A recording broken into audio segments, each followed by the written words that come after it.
according to my parents, family, or the community I grew up in, I'm a failure. That's crazy. And how did I buck the trend? I was really, really fortunate that very early on I started to experiment with what mattered to me. Sometimes that got me in a lot of trouble.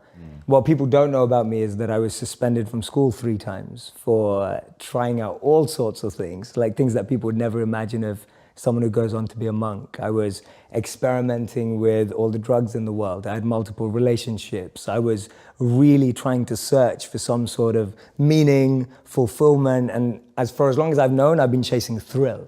I really value thrill and feeling like I did not see that coming. Yeah, no, not many people do. It's very different. From 14 to 18, I was like this kid who just wanted to try new things out.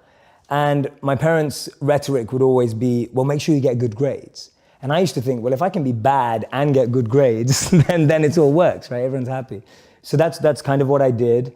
And at 18, I was really fortunate when I met a monk. And this monk was invited to speak. And I kind of just went because one of my friends forced me to. At that time, I was listening to CEOs and entrepreneurs and business people and marketers who I thought that's what I was aspiring to be like. And then I hear this monk. And he captivated me like no one had ever captivated me before. It was like staring at the most beautiful woman on the planet. You know, I was completely fixated on him and his message.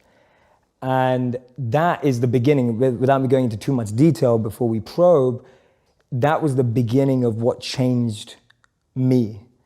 Because I went from being someone who did only want all those things to become successful and trying to, but I started hearing my own inner voice much more in all that noise that I had around me.